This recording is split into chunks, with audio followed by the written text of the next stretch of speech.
If you expect profit on your first 10 Etsy listings, you'll quit. Etsy is something called a J-curve. You eat dirt early and then it snaps up when your skills compound. Today, I'll show you exactly how to get to your first 1,000 Etsy sales. And here's how we're going to trigger the spike so we can get to those sales really fast. And we'll do that in 5 simple steps. First, we launch at break-even to buy rank. 2, we work on our businesses daily using buyer-led research. 3, we will use proven images. And then 4, we will build momentum through consistency. And then lastly, we will spot and scale winners fast. So first off, what do we even mean by break-even pricing? And why do we need to want to do it? When we talk about break-even pricing, what I mean is that we need to earn out at least a $2 to $4 margin. So let's say that we are selling the Comfort Color 1717 here on Printify, this specific shirt. Let's use Swift POD for instance. And I'm going to count this on the Printify premium price. Because again, if you're going to do this, I really recommend to do that. But you don't actually have to get to Printify premium until you get your first sale. Once you get your first sale, you can get a free account and then upgrade it. And then once you're upgrading it, you can use the code Andreas at checkout to get 30 days of free premium. So you got that. That's an affiliate link of mine. It definitely helps the channel if you do that, but also you also get 30 days of free premium. So it definitely becomes risk-free if you do that. But anyhow, we're going to count on those Printify premium prices because that really affects the margin a lot. So $11.47 for the shirt plus shipping, which is $4.75. The cost is $16.22, just as I put in here. Now, when I say break even, again, this is my own calculator that uses all of my own thoughts and philosophies when it comes to this whole thing. We can just use this price and this is what we earn. Since I live in Sweden, this is also filtering. I can also choose the actual currency that I choose. And if you want to use this calculator yourself, it's in my free Etsy Quick Start Kit where there's a lot of other goodies in it as well. You can get that for free in the link in the description. So again, no cost. You get this for free if you want to. Link for that in the description. But we use break-even pricing. And I know it can seem kind of misleading to say break even when we still need to earn, if we take this in USD instead, so it's more viable for everyone. I still earn at least $2 to $4 per sale when it comes to break even pricing. Now, why do you do that? Well, it's mainly because we need some kind of buffer when stuff happens. Whether we get an offsite ad sale, we need to have some kind of buffer to just cover the cost. Or if someone wants an exchange, if someone wants a refund, things happen, we need some kind of buffer to do that. The easiest way to at least have a $2 to $4 margin to cover that. And why do we want to use this in the first place? Well, it's because everything on Etsy, just like I mentioned here in the beginning of the video, is about rank. We use break-even pricing to buy rank. That's what we do. Because generally what I found with Etsy is that the lower price you have, the more volume you do. Whereas the higher price you have, the lower volume you do, but the more overall profit you make. But the thing is, you can't really get any profit if you don't have any rank. Because if someone searches, I don't know, for flamingo shirts, this is not the biggest niche, but point being, if you're not in the top results here, then you can't really get sales. And the only way to get to the top is to actually get sales. That's at the end of the day, the main thing that will actually affect if you're how high up in the search results you actually are. So we want to buy rank by pricing it really low in the beginning. That's what we get when we actually price it really low. So I highly recommend that you do that when you start off. It's really, really important to buy rank because if you don't have a rank, you can't get any profit. But once you actually have rank, you can raise it later on. And the second thing that I really want to talk about, which is insanely important, is to work on this daily. I know that it can seem like it's an easy thing to do this whole thing, but it's honestly really hard to do any kind of business and to actually make it really work. Just this YouTube channel, for me personally, is just like Etsy. It's really hard in the beginning, and you just work on it daily to get better. You try new thing here, it didn't work. You try new thing here, it didn't work. It was the same thing for Etsy for me too, which you probably can relate to too. You try one strategy, didn't work. You try one strategy, didn't work. But the thing is, when you do this consistently every day, which is the most important part here, every day you need to focus on this. You can't do Shopify, you can't do Amazon FBM. This is the only thing that you can focus on if you want to do this and actually make this work. Once you hit a specific scale on this, then you can pivot just like I've done. For instance, me at the moment, I can really focus on YouTube and everything that's related to YouTube. I can't do anything else. Even though I want to, for instance, do music at the moment, I can't really do that just because I need to make YouTube work. And you need to focus on it for an extended period of time. Otherwise, nothing really works. And it's the same thing with Etsy, because you have to try out so many different things in order to get anything to work really. And you have to put in any way you spin it, you still have to put in an ungodly amount of work to make anything really work. It's always going to be really, really hard to do anything. So I just want to point out that consistency is insanely important. Don't focus on different types of things every single day. Just do this if you want to really make Etsy work, and don't focus on different endeavors.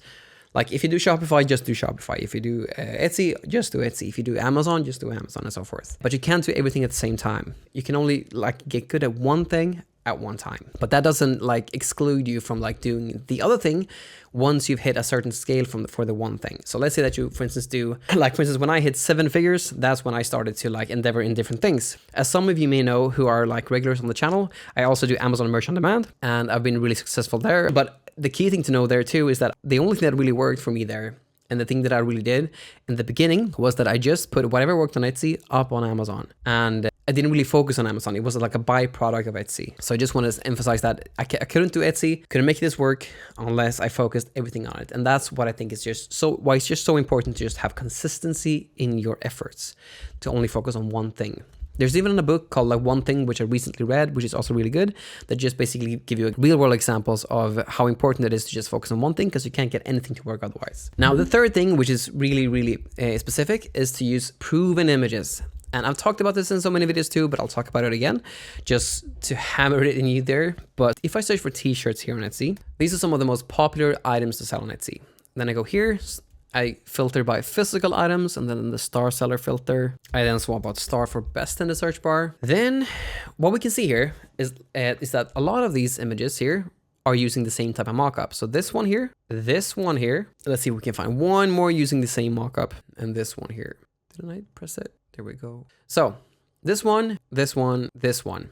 So this one, and this one. These are all different types of designs and different niches from 3 different shops, all using the exact same front image, which is the thumbnail. Like it's the exact same girl in the image. And it's so, so important to always use these types of images for every single listing image that you have. And I just know as a fact that this is the comfort color 1717 in the color pepper. Specifically the shirt that we counted our prices on. So if I just search for comfort colors, let's see, 1717 pepper mockup. It's this one right here. You don't even have to go off of Etsy to find it.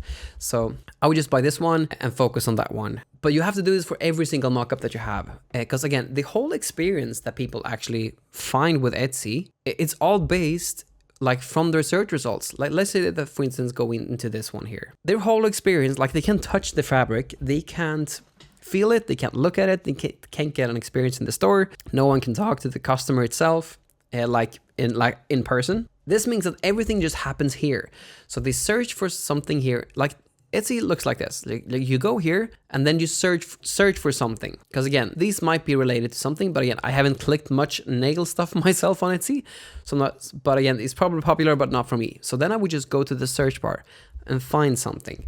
And when I'm at the search bar, if I search for, I don't know, like t-shirts like I did, or like I was probably searching for something specific. Let's say that I search for like a duck, I don't know, like, yeah, maybe a duck shirt, something like this. Let's see here. And then I'll just take this one at the top here. The whole experience that I have as a customer is just seeing something here in search, clicking something, and then pressing like looking through the images. So these images have to be on point. It's the main thing. People generally don't read the description. They don't even read what you have in the images. They just look at the images, which is why it's just so, so important to just like look at the images and be really thorough. Like all of them have to have, how I usually like determine if I can use a listing image within my listing itself, is that I go to t-shirts here, just like I showed you. I sort by bestsellers like this. So physical items, star seller, you don't need a paid tool to do this, doesn't cost you anything. You do it like this. If I can find the same mockup used by 3 different shops in 3 wildly different niches, I would call that a proven mockup. And that's the one that I then can purchase and use myself within my listing. But all of your listing images have to be like this. It's so, so important. And it's one of the most overlooked things that I see within people's stores, because again, it takes work to do this. You can't just like you have to spend hours and hours to find these images. You can't just like take something haphazardly, and it takes work and dedication to actually make this work, which again goes to the previous step, which is about consistently and like putting in the work. So really use proven images. It's so insanely important to do that one of the most important things that you'll do within your Etsy business, it's to actually nail the presentation, to make sure that every single mockup is proven. So important, because otherwise you can have the best design, but if you present it in a horrible way, no one will really buy it. So really important to have really good offer like mockups within your listings, and mainly use it like this. Then I would recommend that you follow my listing optimization framework that I have in my long Etsy course right up here. I think I'll link it right up here or here, somewhere along those lines, or somewhere in the video here. I'll link that in a card. But you can follow that to a T, and then you can make sure that you actually have a really good offer within your listing itself, to make sure that your conversion rate is at least between 4 or like 5 to 6%, because that's generally where you want to be when you use this type of framework. Now, the fourth thing is more of an abstract thing, and it's to build momentum through all of the consistent work that you're doing. Because what happens is that once you try out things, and some things works, a lot of things doesn't work, and then one thing works, and then a lot of things doesn't work, you build something called momentum. And momentum is really a force that drives you forward. If you imagine that you're basically pushing this big rock that you have, a massive rock, and then like you're pushing it up a mountain, and then like you push it up a little bit, and then you kind of fall down a little bit. You push it up a little bit, and then you fall down a little bit. But once you're at the top and things really start working, at least like a year's worth of effort, and things are really starting to work, that's when you're at the top of the peak, and you can just push the actual stone itself. You can push that, and it just like falls down. Instead of you having to push up anymore, and you're falling down, and then you push it up a little bit, and then you fall down, and then you push it up a little bit. You can just push it, and everything goes smoothly, and everything goes really well. That's the force of momentum. Think of it like your skills are compounding, and at a specific point, everything just works because you got in so good at every single part of the process. Because if one of those parts of the process are missing, nothing really works. Which is why it's just so important to just know that you have to get good at everything in order to make it work. But once you do that, it's like the whole momentum thing shifts, and it all goes into your favor, and you grow exponentially. And that's really what happens through consistency. So that momentum builds up and builds up as long as you follow the first 3 steps here. And lastly, once you're at that specific spot and you get some sales here and there, like you got your first sale or like your first 2-3 sales, you need to spot those winners fast. Like understand what made them sell, what worked. Was it the thumbnail? Was it the type of design? Was it the specific niche? And then double and like triple down on that thing. Like do everything that you can to just focus on that specific listing. Because at the end of the day, like once you get traction in a specific niche, you want to dominate it. Which means that you put different types of variations within it. You can make different types of design and put that in the same niche. Another way to scale also is that you can take the same design and just put it in adjacent niches. Like let's say that you have a first grade teacher shirt that is working really well. Then you put that design into the second grade teacher niche, and the kindergarten teacher niche, and so forth. Those are the 2 ways that you can scale. But the key thing is that once you actually get some traction somewhere, double and triple down on it. And you can only do that in 2 different ways. It's by putting more designs within the same niche. The second way to do it is to take the exact design, and I'm mainly talking about text-based designs here, because that's the thing that really made it work for me. But take that same text-based designs and put that in different, like similar niches, like the second grade teacher niche, like the kindergarten teacher niche. But that is really how you scale your whole business. By following all of these 5 steps to a T consistently is one of the main key things to actually build momentum, to actually carry you through. But as I mentioned, there's so many different parts of the process here. And one of the main things to actually get the sales are the design, but you have to know all the different things as well. What I would focus on mainly is to understand research and design. And I talk about that in my 7+ hour course, which you can watch for free right here.